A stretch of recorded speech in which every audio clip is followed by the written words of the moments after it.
Bonjour à tous, aujourd'hui j'avais envie de vous parler un petit peu de la Race Cross France parce que j'ai une relation un peu particulière avec cette épreuve. Alors ça remonte à assez longtemps, bien avant même qu'elle n'existe, puisque il y a à peu près une dizaine d'années, je me suis posé la question de trouver une épreuve qui me permettrait d'allier voyage, découverte, aventure et voilà, et partir aussi à l'étranger. J'avais envie de vivre ça. Je connaissais pas du tout l'ultra distance, je savais même pas que ça existait.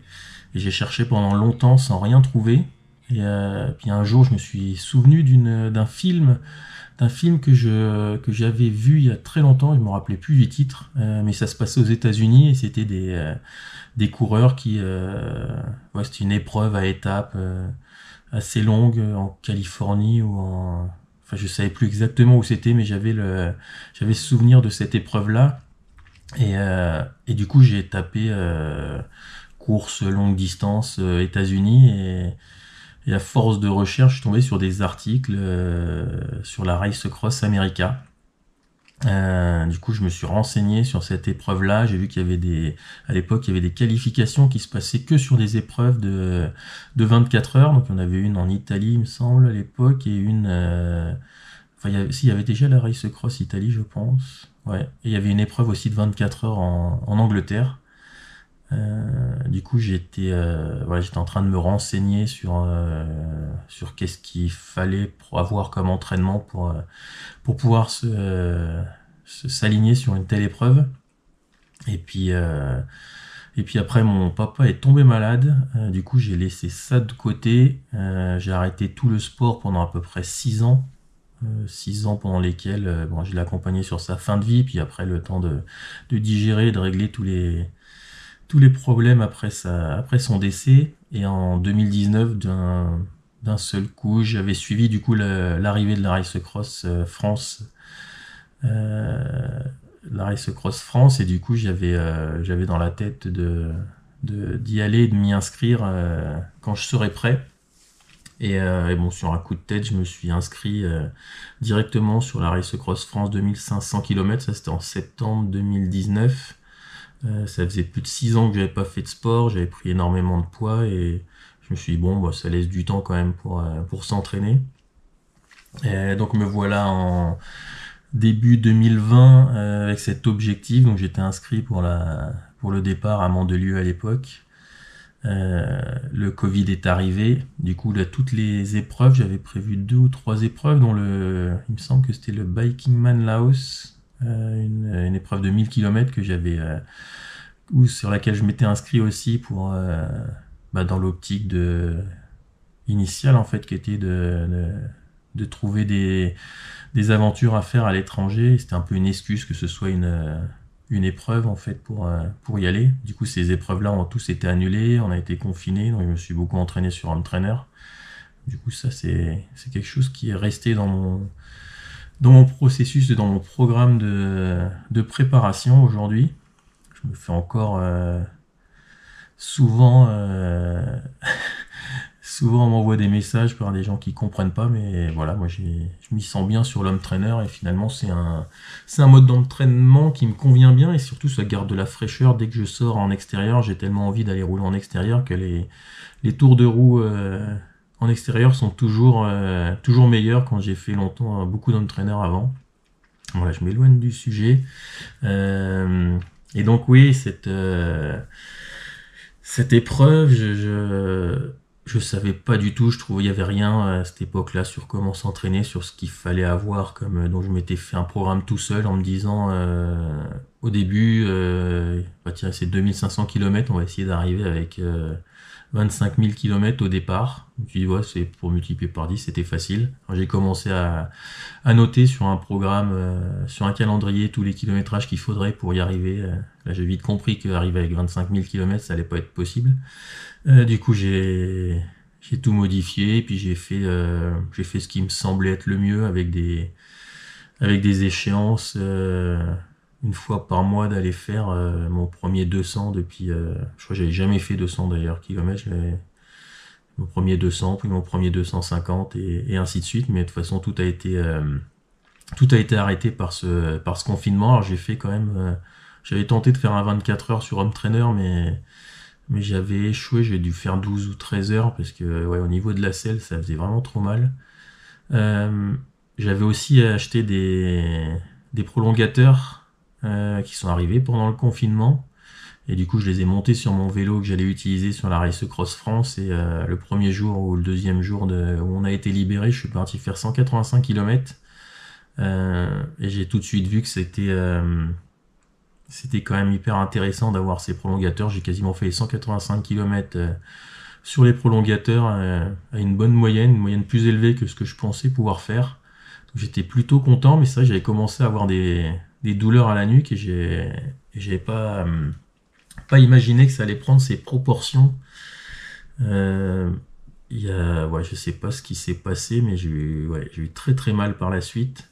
Et c'est une douleur qui m'a poursuivi jusqu'au départ. J'ai même vu 2 kinés différents et personne n'a réussi à résoudre le problème. Et en fait, du coup, en 2020, j'aurais même presque pas dû prendre le départ parce que je savais que cette douleur-là, elle était compliquée à gérer et elle s'est accentuée, je crois, après 100 km sur la première S Cross France que j'ai faite. J'étais dans la capacité de boire dès que je prenais mon bidon. J'arrivais à le sortir quand même du porte-bidon, mais dès que j'arrivais à peu près au niveau du guidon, j'avais comme un coup de jus qui me lançait dans le bras et c'était impossible d'amener le bidon. Impossible d'amener le bidon à la bouche, donc après 100 km, je pouvais plus boire. Alors je pouvais m'arrêter un petit peu et j'arrivais un petit peu en faisant comme ça, mais et voilà, j'ai abandonné après 300 km au pied du Mont Ventoux sur les 2500 km. Et d'ailleurs, j'avais aussi pendant la nuit, j'avais perdu mon téléphone. Et du coup, c'est vrai qu'on n'avait plus de moyens de communiquer.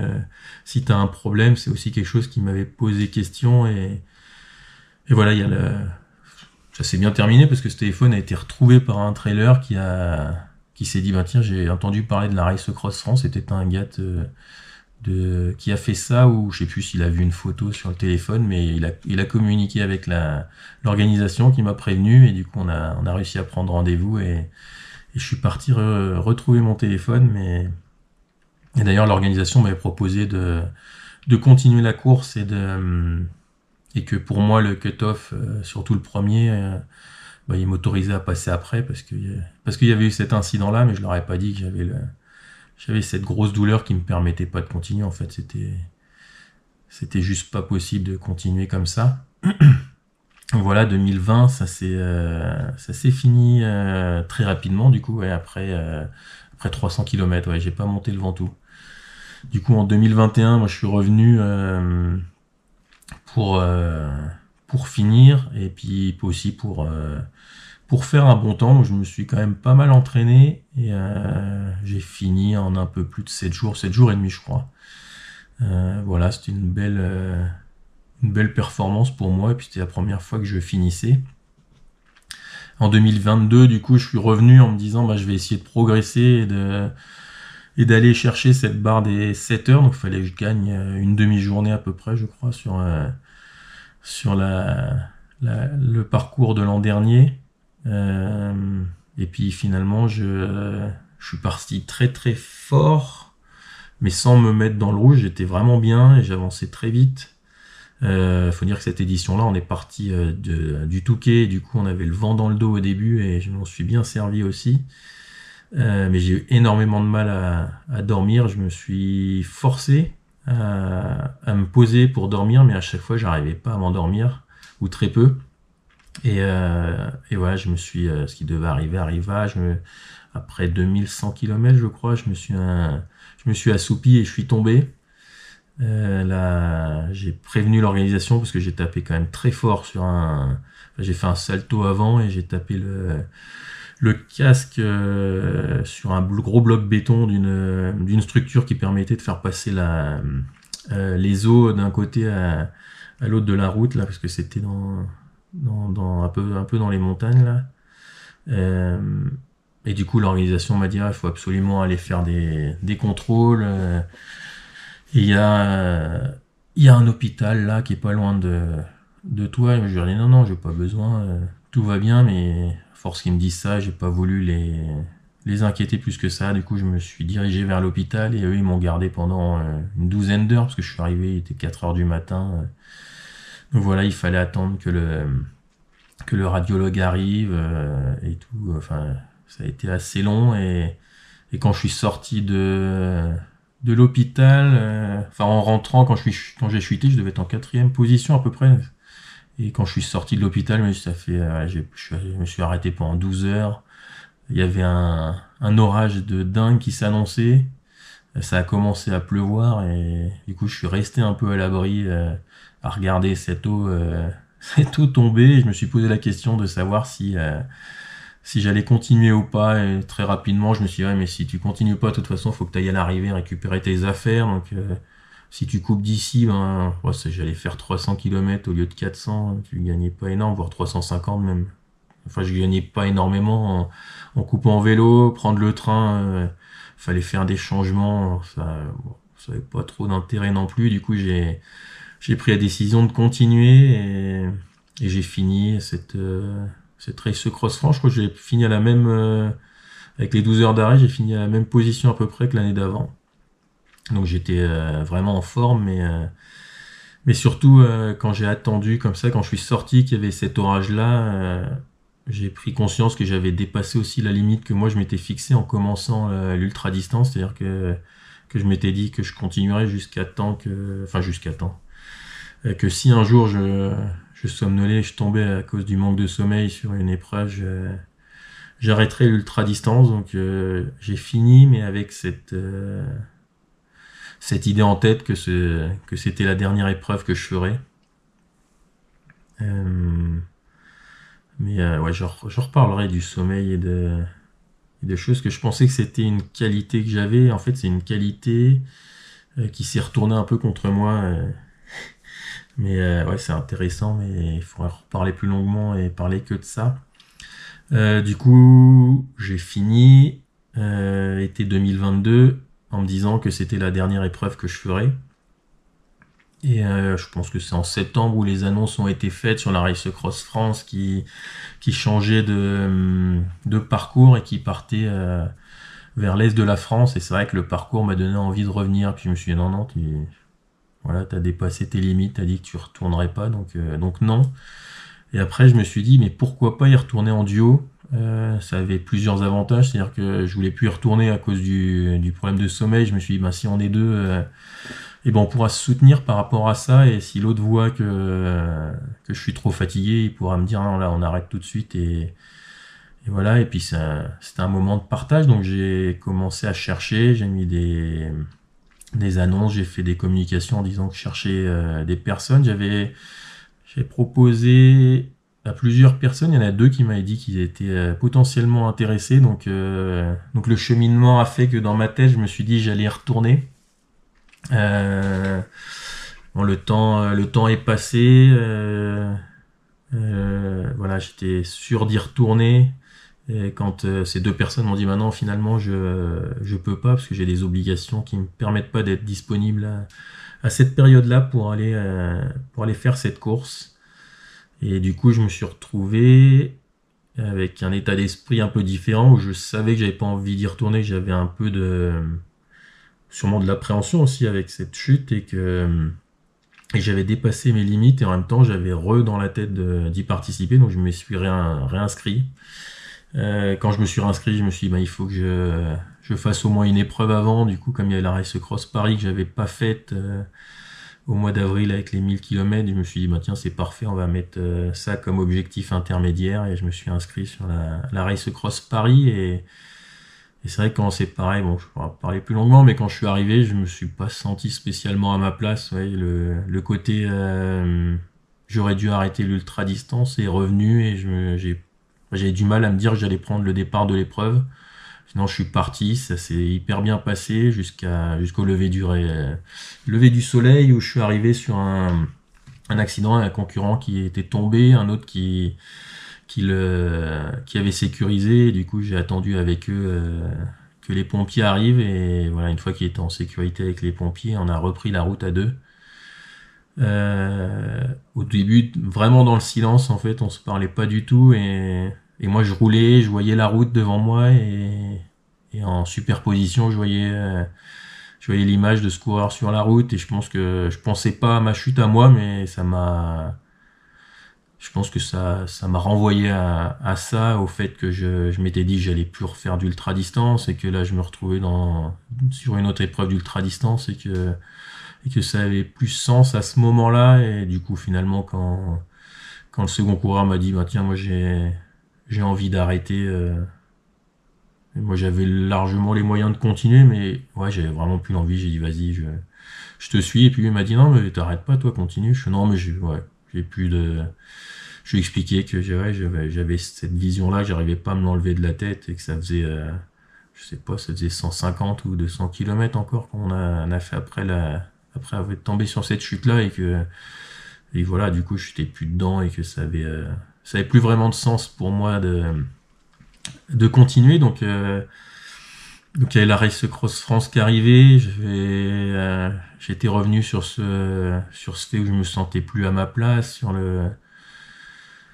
et c'était un peu c'était un peu compliqué. J'étais quand même je m'étais inscrit en plus c'était la première fois où je prenais pas d'annulation parce que pour moi quand je m'inscris c'est pour y aller, donc il n'y avait pas de raison d'en prendre et j'en prenais avant et j'avais pas pris, donc là je me posais plus la question, mais je me suis dit bah tant pis, de toute façon on va y aller.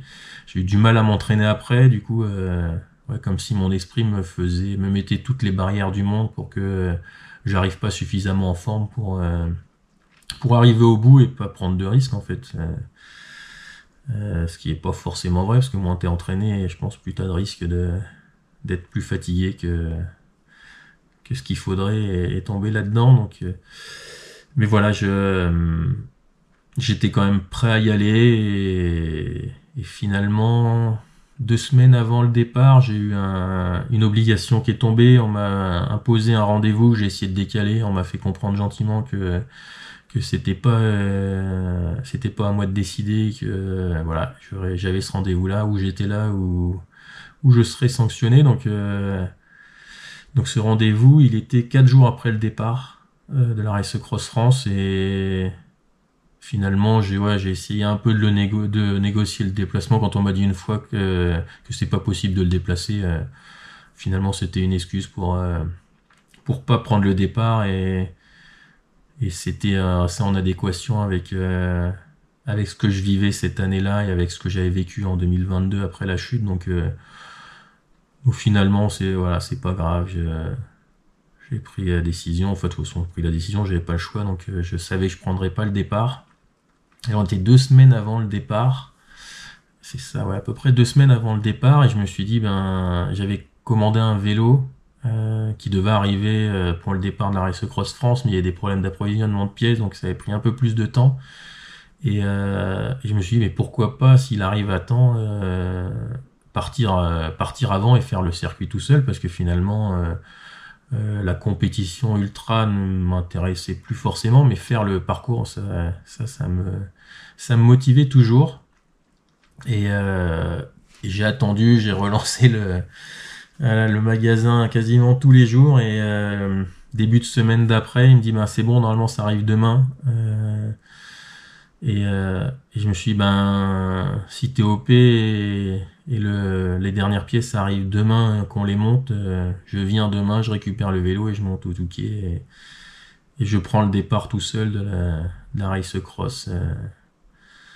Et voilà, c'est comme ça, je suis parti du jour au lendemain. Du coup, le vélo était à Verdun, donc j'avais un peu de route. On a réglé tout ce qu'il y avait à régler avec le système dynamo que moi j'avais jamais utilisé. On a mis mes prolongateurs et voilà, je suis parti au Touquet. J'ai dormi au Touquet. Le lendemain, l'aventure a commencé et voilà, c'est cette aventure-là que je vais partager à partir de demain avec un premier épisode et voilà, ça s'est pas fini comme j'aurais voulu. Alors je sais pas, déjà ça a hyper mal commencé. Je sais pas si il y a eu pas mal de choses qui se sont passées certainement aussi dans ma tête. C'était pas forcément physique, mais voilà, je vous laisserai découvrir ça sur les différents épisodes, mais ouais, dès le début ça a été compliqué et Et je pense que je suis parti aussi en mode ultra, qu'il n'y avait pas forcément de raison de le faire comme ça. Et ouais, tout s'est enchaîné d'une façon un peu particulière, pas assez d'entraînement, pas la tête aussi finalement à ça, parce que quand tu pars du jour au lendemain, ben moi je fais pas de préparation mentale, mais finalement je dois la faire un peu automatiquement quand je suis quand je pars sur une aventure ou sur une épreuve, je me conditionne tout seul et je me suis rendu compte que là, comme je suis parti du jour au lendemain, j'étais pas conditionné à aller faire ce que j'avais prévu, donc ça a été une aventure avec beaucoup de rebondissements, ouais, je me suis posé la question d'arrêter très très très rapidement et ouais, j'ai continué, mais ouais, ça a pas été simple et ouais, je suis content de pouvoir la partager. Mais c'est vrai qu'en faisant cette vidéo, je me dis il y a quand même pas mal de sujets sur lesquels je pourrais revenir et d'ailleurs, si ça vous intéresse, dites-le moi en commentaire et je pourrais partager ouais, ce qui m'est arrivé sur la Race Cross France 2022, mais comment gérer le sommeil, je pourrais pas donner de solution, mais je pourrais dire moi ce qui s'est passé et comment ça s'est passé et pourquoi ça s'est passé comme ça par rapport à mes qualités et à mes défauts aussi. Parce que il y en a beaucoup qui parlent, bah, tiens, pour le sommeil, il faut faire ceci, il faut faire cela, mais tout est une question de personne. En fait, on vit les choses différemment et par rapport à qui on est, si on a de la facilité à s'endormir, si on a besoin de beaucoup de sommeil, si on n'a pas besoin de beaucoup de sommeil. Enfin, il y a tellement de paramètres qui rentrent en jeu. Il y a toujours des généralités, mais voilà, il y a certaines généralités qui s'appliquent pas à moi et ouais, je suis tombé dans ce piège-là. Donc voilà, si vous avez des questions ou des thèmes que vous aimeriez que j'aborde, posez-moi des questions, ouais, que ce soit sur l'ultra au sens large, sur comment se fixer l'objectif, comment l'atteindre, comment gérer le sommeil, comment gérer les sacoches, comment trouver une épreuve qui nous convienne. Ben voilà, toutes les interrogations par rapport à ça, ben je serais content de partager avec vous ce que moi j'ai vécu et comment je l'ai vécu et si ça peut servir, ce serait top. Mais en attendant, je vais vous donner rendez-vous demain parce que là, voilà, le premier épisode de c'est pas une Race Cross France, mais cette aventure sur le parcours de la Race Cross France, voilà, le premier épisode arrive demain.